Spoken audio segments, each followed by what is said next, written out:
যারা এখনো অন্নপূর্ণা যোজনার ফর্ম ফিল আপ করতে ভয় করছেন বা এখনো করেননি, আজকের ভিডিও তাদের জন্য। আর যারা করে ফেলেছেন তাদের জন্য আজকের এই ভিডিওতে গুরুত্বপূর্ণ কিছু তথ্য থাকবে। কিভাবে একটি ভেরিফাইড ফর্ম হাতে কলমে নিজে থেকে করা যায়, আজকের ভিডিওতে আমরা সেটাই দেখব। তো এই ফর্ম ফিল আপের আগে প্রথমে বলি কোন কোন ডকুমেন্টস গুলো আমাদেরকে সঙ্গে রাখতে হবে এই ফর্ম ফিল আপের সময়। সেটা হচ্ছে হেড অফ দ্য ফ্যামিলি, যেটা আমরা পরিবারের কর্তা বলি। তার লাগবে Aadhaar card, voter card, PAN card, bank account আর আধার লিংক মোবাইল নাম্বার। আর যে অ্যাপ্লিকেশনটা করবে তার লাগবে Aadhaar card, voter card, PAN card, bank account, যেটা ডিবিটি এনেবল ব্যাংক অ্যাকাউন্ট হতে হবে। আর লাগবে রেশন কার্ড। বাড়িতে যদি টিনেজার থাকে, মানে 18 বছরের নিচে কোনো সদস্য থাকে, তার লাগবে Aadhaar card, school name and class, মানে কোন ক্লাসে পড়ে, গভর্নমেন্টে পড়ে না প্রাইভেটে লাগবে, এই সমস্ত বিষয়ে তথ্যটা লাগবে। আর যদি বাড়িতে 5 বছরের নিচে কোনো বাচ্চা থাকে, তার শুধুমাত্র নাম দিলেই হবে, আধার কার্ডের প্রয়োজন নেই। কিন্তু তার আরেকটি অ্যাডিশনাল তথ্য লাগবে, সেটা হচ্ছে তার ভ্যাকসিনেশন বা টিকাকরণের তথ্য। আদার ডিটেলস হিসাবে যে তথ্যগুলো চাইছি সেটা হচ্ছে হেড অফ দ্য ফ্যামিলি, মানে পরিবারের কর্তা কোন প্রফেশন বা কোন জীবিকার সাথে জড়িত, সেই তথ্যটা লাগছে। বাড়িতে এডুকেটেড মানে শিক্ষিত বা অশিক্ষিত ফ্যামিলি মেম্বারের সংখ্যা কতজন, সেই সমস্ত তথ্য লাগছে। লাগছে ইনকাম, যেটা পার অ্যানাম মানে বাৎসরিক ইনকামের তথ্য। বাড়িতে প্রাইভেট কার আছে কিনা সেই তথ্য। আর কোনো কাস্ট বা ক্যাটাগরি যদি থাকে, সেটার ভ্যালিড ডকুমেন্ট দিতে হবে সেই কাস্ট ক্যাটাগরির মানুষদের, যারা কাস্ট ক্যাটাগরি উল্লেখ করবে।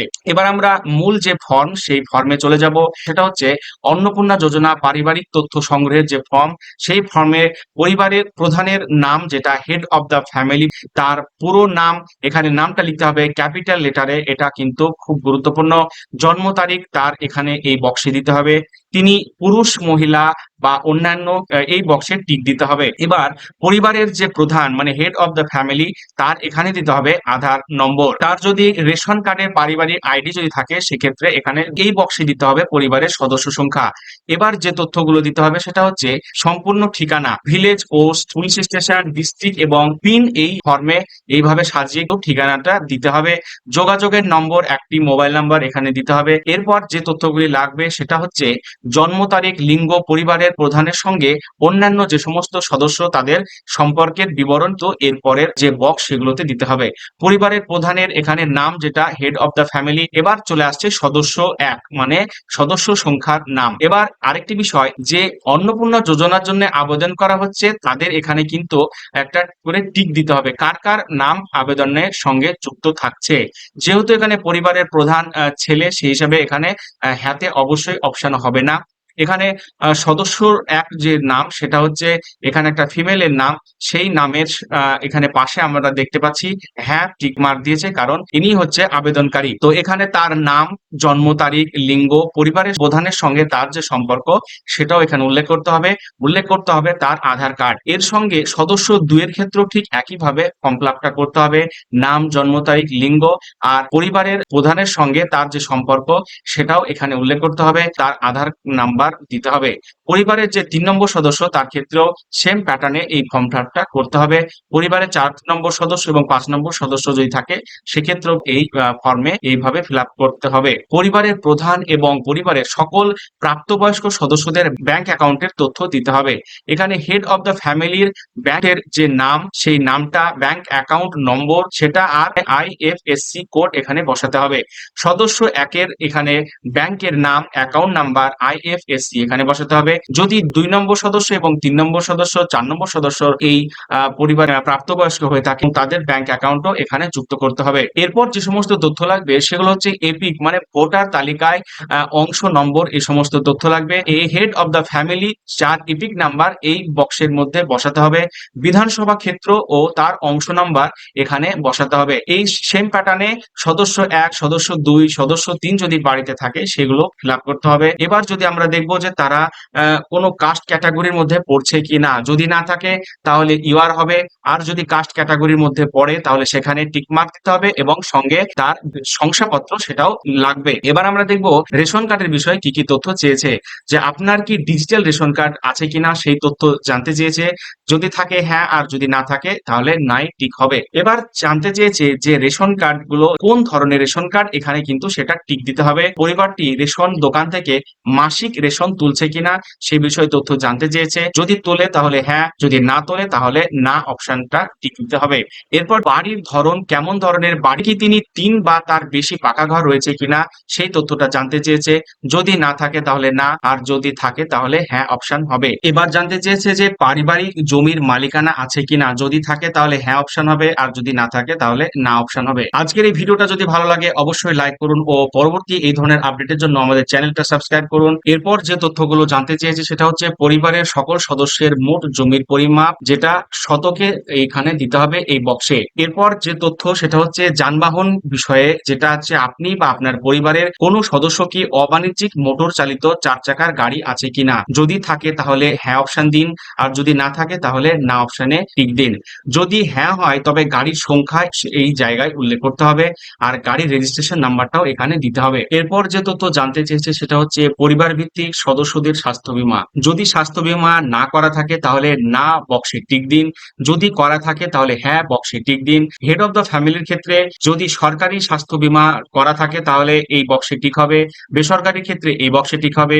অঙ্ক এখানে লিখতে হবে, প্রিমিয়ারের বিবরণও এখানে লিখতে হবে। ঠিক একইভাবে সদস্য 1 এর ক্ষেত্রে, 2 এর ক্ষেত্রে, 3 এর ক্ষেত্রে যদি স্বাস্থ্য বীমা করা থাকে তাহলে এই তথ্যগুলো প্রদান করতে হবে। এরপর যে তথ্য জানতে চেয়েছে যে কোনো সদস্য কি আয়কর বা পেশাগত কর প্রদান করেন কি না, মানে কোনো কর দেন কিনা বা ট্যাক্স দেন কিনা, যদি দিয়ে থাকেন তাহলে হ্যাঁ বক্সে টিক হবে, যদি না দিয়ে থাকেন তাহলে না বক্সে টিক হবে। এবার জানতে চেয়েছে যে পরিবারের সদস্যদের প্যান কার্ড রয়েছে কিনা, যদি থাকে তাহলে হ্যাঁ অপশনে টিক দিতে হবে, আর যদি না থাকে তাহলে না অপশনে টিক দিতে হবে।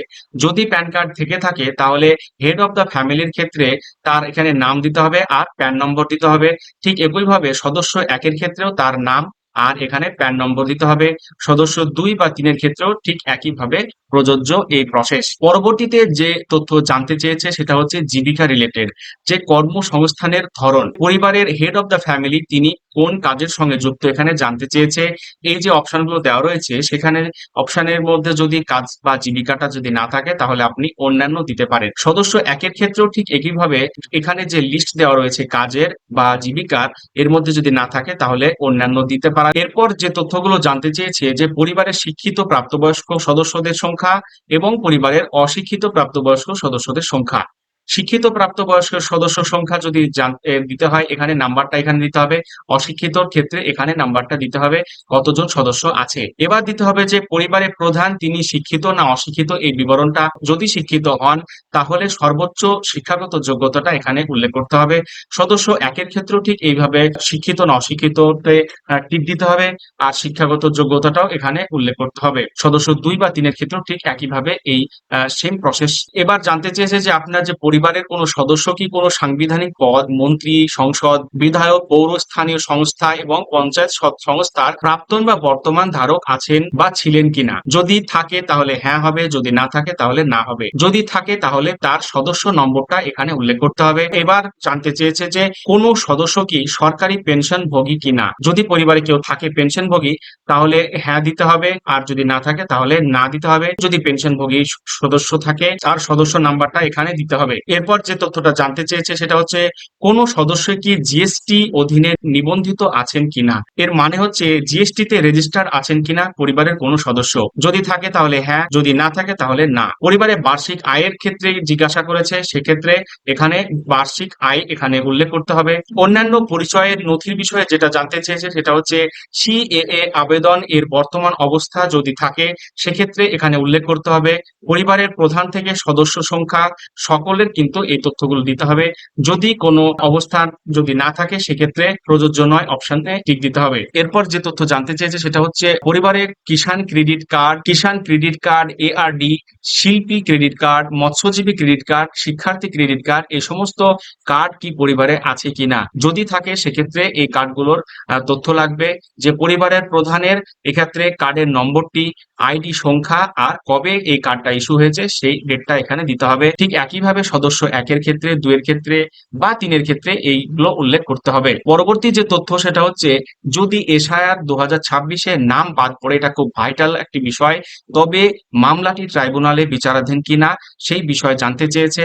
যদি পরিবারের কোনো সদস্য এসআইআর এর নাম থেকে বাদ না যায় তাহলে এখানে প্রযোজ্য নয় অপশনে টিক দিতে হবে। এরপর যে তথ্যগুলো জানতে চেয়েছে সেটা হচ্ছে বিদ্যালয়ে অধ্যয়নরত পরিবারের সকল শিশুর বিবরণ, মানে যে সমস্ত শিশু বিদ্যালয়ে এখন পাঠরত অবস্থায় আছে তাদের বিবরণ চেয়েছে। শিশু সদস্য 1 যার এখানে নাম দিতে হবে, শ্রেণী কোন শ্রেণীতে সে সে পড়ছে, বিদ্যালয়ের নাম এখানে দিতে হবে, আর সেই বিদ্যালয়টা কেমন ধরনের বিদ্যালয়, সেটা সরকারি বা সরকারি সাহায্যপ্রাপ্ত বা স্পন্সর্ড বিদ্যালয়, না বেসরকারি বিদ্যালয়, না স্বীকৃত মাদ্রাসা বা অন্যান্য মাদ্রাসা বা অন্যান্য বিদ্যালয়, এখানে এই ডিটেলসটা দিতে হবে শিশু সদস্য 1 এর ক্ষেত্রে। ঠিক একইভাবে শিশু সদস্য 2 এর ক্ষেত্রেও এইভাবে উল্লেখ করতে হবে যদি 1 এর বেশি পরিবারে শিশু থাকে। এরপর যে বিষয়টা দিতে হবে, যে শিশুগুলো 5 বছরের নিচে তাদের কিছু তথ্য দিতে হবে। শিশুদের টিকাকরণের বর্তমান অবস্থার বিষয়ে তথ্য দিতে হবে। শিশু সদস্য 1 এর ক্ষেত্রে যদি টিকাকরণ করানো থাকে তাহলে হ্যাঁ অপশনে টিক দিতে হবে। এরপর যে বিষয় জানতে চেয়েছে সেটা হচ্ছে আপনি কি কোনো সরকারি প্রকল্পের সুবিধা বা ডিবিটি এর মাধ্যমে পাচ্ছেন কিনা সে বিষয়ে জানতে চেয়েছে। যদি পরিবারের প্রধান মানে হেড অফ দা ফ্যামিলি পরিষেবা পেয়ে থাকে তাহলে হ্যাঁ অপশনে টিক দিতে হবে, যদি না পেয়ে থাকে তাহলে না অপশনে টিক দিতে হবে। যে সরকারি প্রকল্পের সুবিধাটা পান সেখানে এখানে উল্লেখ করতে হবে এই বক্সে। এরপর সদস্য 1 এর ক্ষেত্রে যদি দেখি, এই সদস্য 1 হচ্ছে লক্ষ্মীর ভান্ডার প্রকল্পের সাথে যুক্ত ছিল, তাই এখানে হ্যাঁ অপশনে টিক দিয়েছে। এরপর আমরা ফর্ম পূরণের একেবারে লাস্ট মুহূর্তে সেটা হচ্ছে ঘোষণা বা একটা সম্মতি দিতে হবে। সেই ঘোষণাতেও এখানে একটা বক্সে টিক দিতে হবে। এখানে একটা ঘোষণা রয়েছে যে আমি এই মর্মে ঘোষণা করছি যে ওপরের প্রদত্ত তথ্য আমার জ্ঞান ও বিশ্বাস অনুযায়ী সত্য এবং প্রযোজ্য ক্ষেত্রে আমি সকল সহায়ক নথি প্রদান করেছি এবং ওপরে উল্লেখিত কোনো মানদণ্ড বাদ দিইনি। আমি অবগত যে আমার প্রদত্ত কোনো তথ্য মিথ্যা প্রমাণিত হলে আমার সামাজিক সুরক্ষা সংক্রান্ত সুবিধা সমূহ বন্ধ হয়ে যেতে পারে। এই হচ্ছে আজকের অন্নপূর্ণা ভান্ডারের ফর্ম ফিল আপের পুরো বিষয়, যেটা হাতে কলমে আজকের এই ভিডিওতে করা হলো। পরবর্তী আপডেটের জন্য আমাদের চ্যানেলটা সাবস্ক্রাইব করুন, আর আজকের এই ভিডিওটা ভালো লাগলে অবশ্যই লাইক করুন। এই ভিডিওটা অন্যকে শেয়ার করুন, কারণ এখনো অন্নপূর্ণা এই যে যোজনায় অনেকেই ঘাবড়ে আছে বা অনেকেই ফর্ম ফিল আপ বুঝতে পারছে না, তাদের আসলেই উপকার হবে যদি ভিডিওটা শেয়ার করেন। আজকের মতো ভিডিও এখানেই। ভিডিওটা দেখার জন্য ধন্যবাদ।